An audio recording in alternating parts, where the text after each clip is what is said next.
ایک park view housing society تھی اور اب وہ ڈی ایچ اے کے اندر شامل ہو چکی ہے. اس کے اندر بھی ایک میگا اسکیم جو تھا اس وقت بھی تھا اور اب تک وہ چل رہا ہے کہ پارک ویو ہاؤسنگ سوسائٹی کے نام کے اوپر انہوں نے لوگوں کو ایکسٹرا پلاٹ بیچے, ڈی ایچ اے میں مرج کر کے چلے گئے, لیکن اپنی پارک ویو ہاؤسنگ سوسائٹی سے ہٹ کے انہوں نے ایک زمین لی اور اس کا پارک ویو نام رکھ دیا اور فائلیں بیچ کے نکل گئے. کوئی کوآپریٹیو ہاؤسنگ جو کوآپریٹیو ڈپارٹمنٹ ہے اس کے اندر اس کی کوئی اپروول نہیں, اور ہزاروں کی شکل میں فائلیں بیچ کے نکل گئے. اور وہ جو بیچارے سائلین ہیں وہ آج بھی خوار ہو رہے ہیں.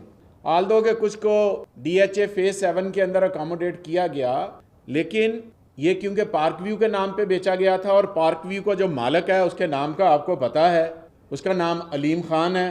اس نے لوگوں کے اربوں روپے ادھر بھی اکٹھے کیے, اکٹھے کرنے کے بعد لوگوں کو ان کے پرسانے حال پہ چھوڑا اور نکل گئے.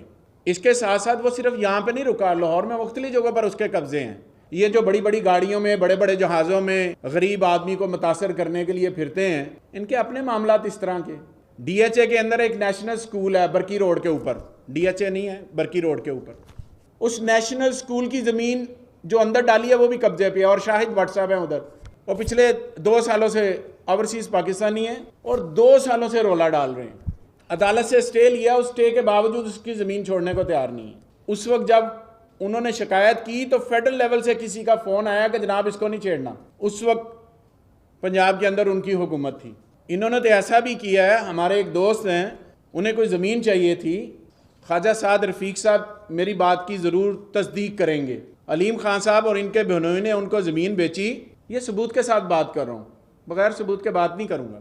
زمین بیچی اور خواجہ سعد رفیق صاحب کے پاس یہ کیس آیا کیونکہ پیراگن کے پاس تھا, تو انہوں نے آ کے کہا جناب آپ نے زمین خریدی ہے. انہوں نے کہا خریدی ہے. انہوں نے کہا جناب جن سے خریدی ہے ان کو مرے ہوئے اتنا سال ہو گیا, یہ سارے انگوٹھے جعلی ہیں جو علیم خان نے اور اس کے بہنوئی نے لگوا کے دی. یعنی کہ ان کی دولت کی جو ہوس ہے وہ کم نہیں ہونی, وہ آگے کی طرف جانی ہے.